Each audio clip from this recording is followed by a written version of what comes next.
all know Fairly Odd Parents is about a little boy named Timmy who's given fairy godparents to help make his miserable life better. But did you know about the many conspiracies surrounding the show? There are two theories that suggest the fairies aren't real and are simply metaphors for real-life things. One theory says that fairies are actually Timmy's medications that help with his mental health issues, which are created by his neglectful parents and abusive babysitter. According to the theory, these drugs act just like fairy rule and will only be around until Timmy doesn't need them anymore. And if he abuses these drugs, he can suffer detrimental consequences, just like what will happen if he abuses Cosmo and Wanda's powers. The other theory states that Cosmo and Wanda are fictional versions of his real-life godparents who passed away. Timmy keeps them alive through his imagination because they were the only people who actually cared for him. Because he faces abuse in his reality, their memory brings him comfort and a way to escape the abuse. The theory also says that Mr. Crocker is a predator who wants to steal Timmy's hope, innocence, and joy, which are some of the characteristics Timmy's godparents represented.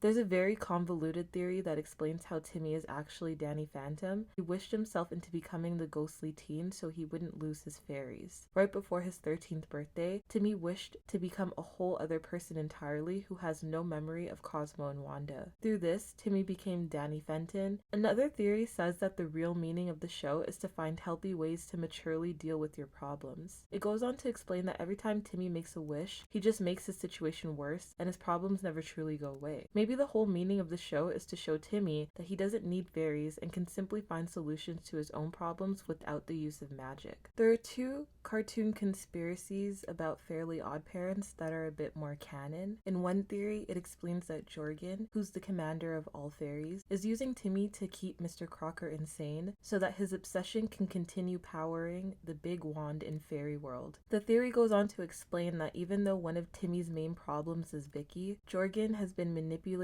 or using his powers to control Vicky so that Timmy will remain miserable because without her, Timmy wouldn't really need his fairies. And because the fairies are Crocker's main motivations and what truly drive his insanity that keeps the big wand going, Jorgen must ensure that Timmy's life remains miserable enough so that his fairies will remain by his side. This next theory is one that makes sense but doesn't really have a lot of evidence supporting it. This theory begs the audience to question if Vicky is being protected by Doug Dimmadome. Throughout the show, Vicky has gone from strict babysitter to a child abuser, yet she constantly gets away with it. Even though Doug Dimmadome is the only adult who's aware of Vicky's sadistic ways, the theory suggests that he still protects her. The reason is unknown, but it's theorized that she may be his secret child, or that the pixies have threatened him. Because of these threats, he must use his money and power to keep Vicky from getting into serious trouble, because Vicky is needed in order to keep Timmy out of the pixies' way. This theory also plays into the Jorgen theory where Vicky is needed so that she can keep Timmy miserable enough to need his fairies. As a result, this keeps Mr. Crocker insane enough to power the big wand in fairy world.